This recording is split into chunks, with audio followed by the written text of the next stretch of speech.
तो ये वीडियो देखने के बाद आप खुद कहेंगे क्या बात है सर, क्या बात है सर, क्या बात, ये बात है। स्टूडेंट चाहे 10th क्लास के हो या 12th क्लास के अपनी तरफ से तैयारी करके जाता है, लेकिन एग्जाम में जब बैठते हैं तो उन्हें ये चीजों का पता नहीं होता है और फिर जाने अनजाने में कुछ गलतियां कर देते हैं, जिसका भुगतान बाद में उन्हें करना होता है, पछताना होता है, रोना होता है। भुगतान ये है कि किसी किसी का कॉपी चेक नहीं होता है, तो किसी का रिजल्ट नेट पे शो नहीं होता है, तो किसी किसी का रिजल्ट ही नहीं आता है, पेंडिंग दिखाता है रिजल्ट, तो ये सब लोचा लग जाते हैं। तो किसी किसी का उम्मीद से कम नंबर मिलता है और बाद में वो ढिंडोरा पीटते रहते हैं, छाती पीटते रहते हैं, रोते रहते हैं कि भाई मेरा नंबर कम आया, मैंने सभी प्रश्न का उत्तर दिया था फिर भी मेरा नंबर कम आया। तो ये सब एक लोचा लग जाते हैं। तो अगर आप चाहते हैं कि आपका कोई भी लोचा ना लगे, कि आपका नंबर अच्छे से आए, आपका रिजल्ट अच्छे से आए, ये सब आप चाहते हैं कि किसी भी प्रकार का आप में कोई भी प्रकार का कोई दिक्कत ना हो, कोई भी प्रकार का एरर ना आए, कोई भी प्रकार का एरर ना आए, इंटरनेट पे आपका रिजल्ट शो हो, किसी भी प्रकार का लोचा ना लगे, अगर आप ये सब चाहते हैं कि आपका रिजल्ट अच्छे से आए, आपका नंबर अच्छे से आए, अगर आप ये सब चाहते हैं, सच में चाहते हैं, अरे हाँ भाई हाँ, तो आपको ये वीडियो एंड तक देख के सीखने होंगे कि क्या क्या आपको गलती नहीं करना है बोर्ड एग्जाम में। तो यहाँ पे हम आपको बताएंगे कि बोर्ड कॉपी में या फिर बोर्ड एग्जाम में ये 5 गलतियां भूल से भी मत करना भाई, वरना सीधे फेल हो जाएंगे भाई, आप सीधे फेल हो जाएंगे, आपके कॉपी ही चेक नहीं होगी। जी हाँ, आपके कॉपी चेक नहीं किए जाएंगे, पेंडिंग में दे दिए जाएंगे। तो ये सब झंझट में फंसने से अच्छा है भाई अभी वीडियो देख के सीख लिया जाए। तो ये वीडियो देखने के बाद आप खुद कहेंगे क्या बात है सर, क्या बात है सर, क्या बात, ये बात है। तो सबसे पहले बता दूं भाई, आपको एग्जाम में घबराना नहीं है, डरना नहीं है, बल्कि डर को डराना है। जी हाँ, आपको एग्जाम हॉल में घबराना नहीं है जाते समय, या फिर एग्जाम हॉल में जब प्रवेश करेंगे तो आपको घबराना नहीं है, किसी भी प्रकार का डरना नहीं है, बल्कि डर को डराना है। एकदम कॉन्फिडेंस बना के रहना है कि क्वेश्चन चाहे जैसा भी हो, आज 400 नंबर प्लस आएंगे तो आएंगे, अरे आज नहीं तो कभी नहीं, ऐसा खुद से कहना है। ठीक है, एकदम पेपर में हाँ सब क्वेश्चन एकदम भर देना है, चाहे क्वेश्चन पेपर जैसा भी आए। हाँ, और हाँ एक नंबर में बता दूं आपको, यहाँ पे 5 हम गलतियां बताएंगे जो कोई आपको ध्यान रखना है। सबसे पहले बताऊं तब आपका रिजल्ट अच्छे आएंगे और इंटरनेट पे भी रिजल्ट शो करेंगे, कोई भी लोचा नहीं लगेगा, पेंडिंग में रिजल्ट नहीं जाएगा। ठीक है, सब कुछ खुशी खुशी से हो जाएगा, इसीलिए हम ये वीडियो बना रहे हैं। तो सबसे पहले आपको बता दूं भाई कि board copy plus OMR sheet, नाम तो सुने होंगे ना, क्लियर ना। तो सबसे पहले आपको जब ये दिया जाएंगे, आपको क्या करना, रोल कोड फिलअप करना है, एडमिट कार्ड देख देख के, ठीक है, नहीं तो गलती हो जाएंगे। एडमिट कार्ड देख देख के करना है, प्रवेश पत्र जो दिए जाएंगे उससे देख देख के करना है, रोल कोड, रोल नंबर। और हाँ एक बात बता दूं, अगर आप बिहार बोर्ड के स्टूडेंट हैं तो हो सकता है आप में ये सब छपे रहेंगे, पहले से बोर्ड ऑफिस के द्वारा छपे रहेंगे, 1-2 साल से छपे रहते हैं, लेकिन फिर भी यहाँ पे अगर आप अदर बोर्ड से हैं तो आपको roll code, roll number, paper code I mean विषय कोड, ये सब भरने हैं और अपना सिग्नेचर भी करने हैं। और यहाँ पे बता दूं आपको कि इतना सब करने के बाद भाई, इतना सब करने के बाद 5 या 10 मिनट में टीचर या मैम आएंगे और आपके कॉपी में सिग्नेचर करेंगे। ठीक है, टीचर या मैम आपके कॉपी में सिग्नेचर करेंगे। इतना सब होने के कुछ देर बाद आपके पास मैम या टीचर आएंगे अटेंडेंस शीट लेके, उसमें कॉपी नंबर, सिग्नेचर ये सब करने बोलेंगे, तो आपको कर लेना है, आई मीन अटेंड हो जाना है। ये अटेंडेंस शीट बोर्ड ऑफिस जाते हैं, इससे पता चलते हैं कि हाँ ये बच्चे एग्जाम देने आए थे, जैसे स्कूल कॉलेज में हाजिरी बनते हैं ना जी, उसी तरह से आपका हाजिरी बन गए हैं।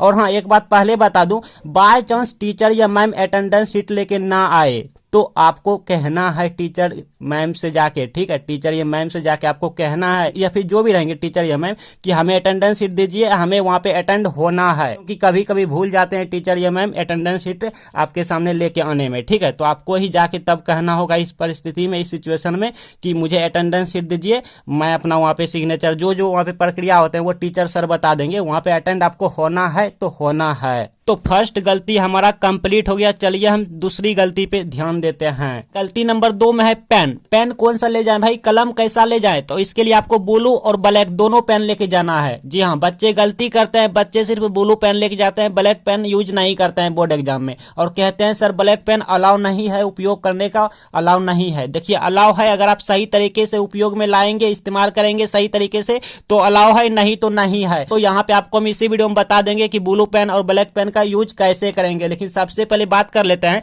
कि ब्लू पेन और ब्लैक पेन कैसा पेन होनी चाहिए। तो न्यू पेन नहीं होनी चाहिए। I repeat student ji I repeat, new pen नहीं होनी चाहिए। जैसे देखिए मैं आपको एक डेमो दिखाऊं तो ये पेन देखिए, ये जो पेन आप देख रहे हैं ये पेन न्यू है, एकदम नया है। इसमें देखिए स्याही यहां तक रहता है जैसे कि नया पेन में रहता है। तो ऐसा पेन आपको नहीं लेके जाना है। क्यों? क्योंकि ऐसा न्यू पेन जो है ये रुक रुक के धुक धुक के चलता है, सही से उगता नहीं है भाई। ये पेन धोखा देगा ये पेन एग्जाम में। तो आपको कैसा पेन लेके जाना है? तो आपको एग्जाम से कुछ दिन पहले पेन खरीद लेना है, इतना खाली कर लेना है। 1 इंच पहले से रहता है, 1 इंच और खाली कर लेंगे, इतना खाली कर लेंगे तब अच्छे से चलने लगते हैं। और हाँ, वही पेन एग्जाम में लेके जाएंगे जो पेन से आपका घर में प्रैक्टिस हो चुके हैं, जिससे आपका हैंड राइटिंग अच्छा होते हैं, हाथ में बैठा है। ऐसा नहीं कि जाते समय रास्ते में नया पेन खरीद लिया और एग्जाम हॉल में घुस गया, पता चला मेरा हैंड राइटिंग ये अच्छा नहीं होता है और पता चला मेरा पेन रुक रुक के धुक धुक के सही से उग नहीं रहा है, सही से चल नहीं रहा है। तो ये सब धोखे देता है पेन। तो इसीलिए आपको पेन पे ध्यान रखेंगे। ब्लू पेन ब्लैक पेन लेके जाएंगे, कैसा पेन लेके जाएंगे ये बता दिए।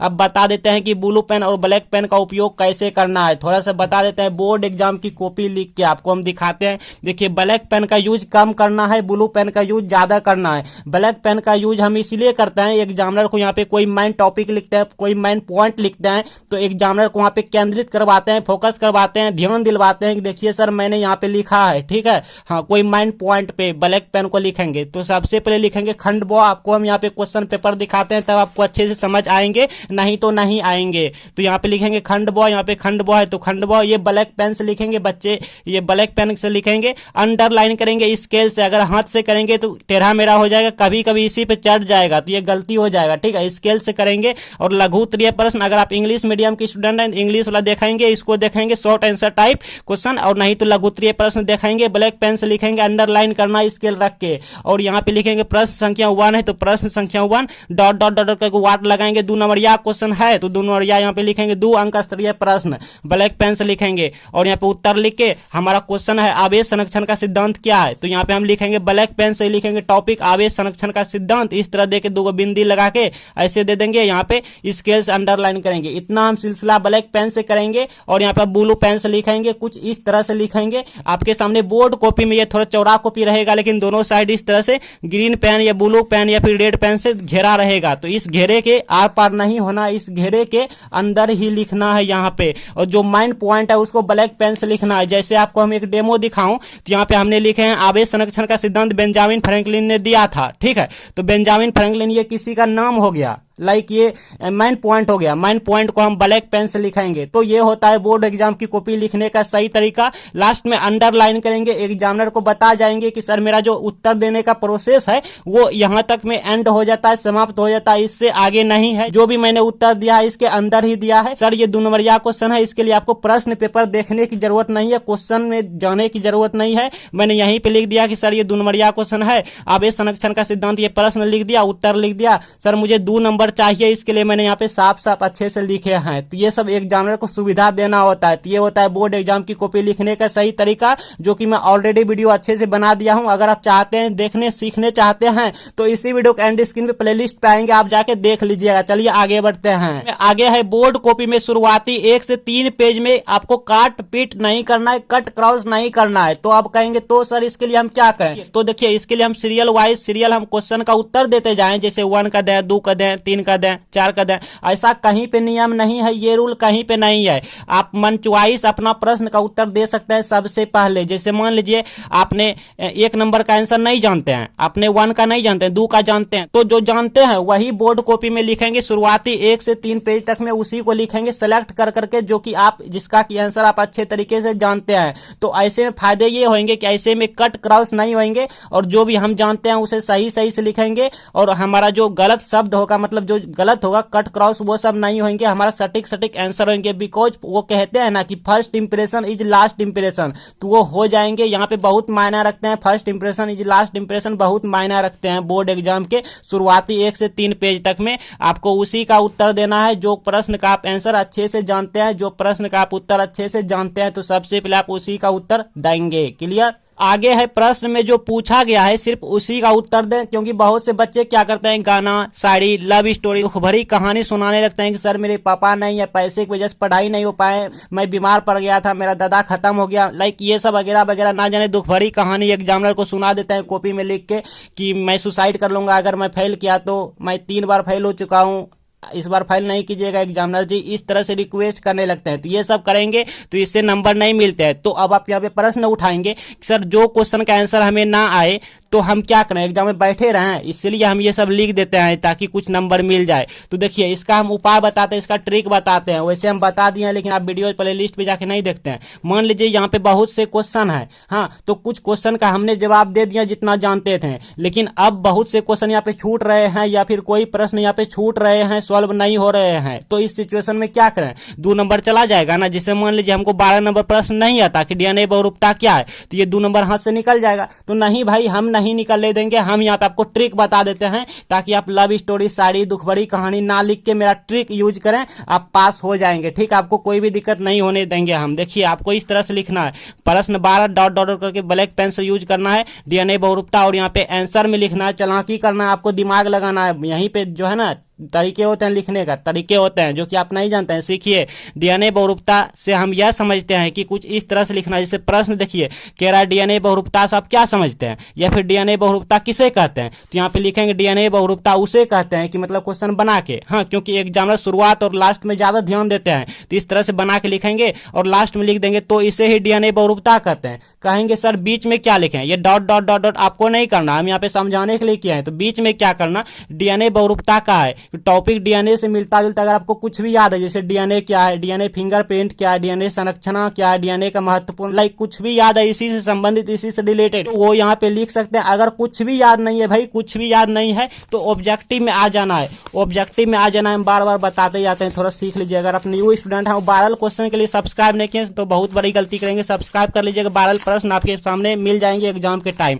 अब डीएनए ब्लॉक खोजिए जहां पे मिले, जैसे देखिए यहाँ पे मिलेगा डीएनए हाइड्रोजन बंधन, तो निम्नलिखित में किसके मध्य में पाया जाता है। तो ये 4 ऑप्शन में से किसी को उठा के यहाँ पे किसके की जगह पे लिख देंगे और यहाँ से लेके यहाँ तक लिख देंगे वो ये खाली जगह में। ठीक है, इतना ही नहीं और दिमाग लगाएंगे। और डीएनए से कोई ऑब्जेक्टिव मिल रहा है क्या, मिल जाए तो काम बन गया। जैसे देखिए विशिष्ट स्थलों पर डीएनए को काटने वाले एंजाइम को क्या कहते हैं, तो क्या की जगह पे ये 4 ऑप्शन में से किसी को उठा के यहाँ पे रख देना है। एग्जामिनर उतना पकड़ नहीं पाएंगे, एग्जामिनर को खुद नहीं पता होता है कि आंसर होगा क्या, तो इस तरह से यहाँ से उठा के यहाँ तक लिख देना है और ये 4 में से किसी एक को यहाँ पे क्या की जगह पे रख के यहाँ पे खाली वाला जगह में लिख देना है। तो वैसे ही आपको यहाँ पे सभी में करना है। तो ठीक है, तो इस तरह से कीजिएगा तो आपको 2 में से 1 नंबर दे देंगे। एग्जामिनर उतना नहीं पकड़ पाएंगे तो आपको 2 में से 2 नंबर दे देंगे, फुल मार्क दे देंगे। बाय चांस एग्जामिनर समझ गए, पूरी पढ़ लिए तो वो भी स्माइल करेंगे, क्योंकि वो खुद चाहता है कि बच्चे की कॉपी खाली ना मिले, सफेद ना मिले, क्योंकि खाली पेज पे वो 0 नंबर देते हैं। तो इसीलिए वो चाहता है कि बच्चे की कॉपी में कुछ ना कुछ प्रश्न से उत्तर रिलेटेड मिलता जुलता लिखा रहे, जिससे मुझे नंबर देने में बने। ठीक है, हाँ, और देखेंगे आपके कोशिश, देखेंगे बच्चे ने हाँ कोशिश किया है तो कोशिश सबसे बड़ी यहाँ पे एग्जाम होता है। अगर आप कोशिश किए हैं तो सबसे बड़ी एग्जाम आप पास कर गए हैं। तो एग्जामिनर क्या होता है, फेल करने वाले, वो तो ऑलरेडी पास कर देंगे। आपके कोशिश पे वो स्माइल करेंगे और आपको पास कर देंगे, आपको नंबर दे देंगे। अब आप कहेंगे सर अगर डीएनए बहुरूपता से, अगर डीएनए से संबंधित या फिर जो भी टॉपिक है ऑब्जेक्टिव में ना मिले, तो जैसे हमने ऑब्जेक्टिव में खोज लिया, अगर ऑब्जेक्टिव में कुछ भी ना मिले तो आप इसी से रिलेटेड यहाँ पे भर देंगे। अगर वो भी याद नहीं है, ध्यान से सुनिए मेरी बात को, अगर कुछ भी याद नहीं है तो जो भी आपको याद है आई मीन किसी दूसरे प्रश्न का उत्तर यहाँ पे बीच में भर देंगे। गाना, शायरी, लव स्टोरी, दुख भरी कहानी लिखने से कई गुना अच्छा है। आप ये वाला ट्रिक अप्लाई करेंगे, इसमें कुछ ना कुछ नंबर मिल जाएंगे, लेकिन दुख भरी कहानी, लव स्टोरी, शायरी ये सब पे नंबर नहीं मिलेंगे। आगे है बोर्ड की कॉपी में पैसे या इमोशनल बातें, तो क्या सर नंबर मिलेंगे, क्योंकि बहुत से बच्चे क्या करते हैं 50 रुपए, 100 रुपए, 200 रुपए बोर्ड कॉपी में रख देते हैं। तो देखिए मैं कहना चाहूंगा कि एग्जामिनर सीसीटीवी कैमरे की निगरानी में कॉपी चेक करते हैं और एग्जामिनर के पास खुद से पावर नहीं है कि वो पैसे रख के और आपको नंबर दे दे, नहीं, ऐसा पावर नहीं है, क्योंकि एग्जामिनर सीसीटीवी कैमरे में चेक करते हैं। आपके कॉपी में जो लिखे रहेंगे उसी को देख के एग्जामिनर नंबर देंगे, ना कि वो अपने से खुद से, उसको पावर नहीं है नंबर देने का। तो इसलिए एग्जामिनर खुद चाहता है कि बच्चे की कॉपी में कुछ ना कुछ प्रश्न रिलेटेड लिखा रहे, ठीक है, जिससे मुझे नंबर देने में बने। तभी तो मैं भी कहता हूं ना भाई कि इमोशनल बातें लिखने से अच्छा है आप किसी दूसरे प्रश्न का उत्तर दे दें या तो मेरा आप ट्रिक लगा लें। और लास्ट में हम जाते जाते आपको बता दूं, आपको टाइम मैनेजमेंट पे ध्यान देना। जी हाँ, बहुत से बच्चे क्या करते हैं, इसका आंसर देते जाते हैं कुछ से कुछ लिखते जाते हैं और पता चला कि मेरा कॉपी भर गया और टाइम भी पास हो गया, टाइम ओवर हो गया, एग्जाम टाइम खत्म हो गया, मेरा बहुत से क्वेश्चन छूट गया। हाँ, बनाना, सॉल्व करना, उत्तर देना रह गया, बाकी रह गया। तो इसलिए आपको टाइम पे ध्यान देना है। आपको प्रश्न का जो अंक है, जो मार्क है, उसी हिसाब से उत्तर देना। जैसे कोई प्रश्न 2 नंबरिया है तो आपको 20 से 30 वर्ड में लिखना है। अगर कोई प्रश्न 3 नंबरिया है तो आपको 30 से 50 वर्ड में लिखना है। अगर कोई प्रश्न 5 नंबरिया है तो आपको 80 से 100 या 120 वर्ड तक में कंप्लीट करना है। इससे ज्यादा लिखेंगे तो आपका ही घाटा होएंगे, आपका टाइम बर्बाद हो जाएंगे, क्योंकि वहां पे 3 घंटा हमारा मोस्ट इंपॉर्टेंट टाइम होता है। भाई, इंपॉर्टेंट से भी ज्यादा इंपॉर्टेंट होता है, टाइमिंग मोस्ट इंपॉर्टेंट होता है। तो इससे अच्छा है कि वहां पे 3 घंटा हम सही तरीके से उपयोग करें। इसके लिए आप मॉडल पेपर, मॉडल सेट जो होता है अभी से प्रैक्टिस करें, ठीक है। तो इससे पता चलेंगे कि आप 3 घंटे में कितने क्वेश्चन को सॉल्व कर पाते हैं। तो अगर आपको फिजिक्स में कुछ नहीं आता, मैथमेटिक्स में कुछ नहीं आता, केमिस्ट्री में कुछ भी नहीं आता, भाई इंग्लिश में कुछ भी नहीं आता, कुछ भी नहीं आता, तो यहाँ पे प्लेलिस्ट आ रहे हैं, आप इस प्लेलिस्ट में जाके सभी का ट्रिक सीख लीजिए।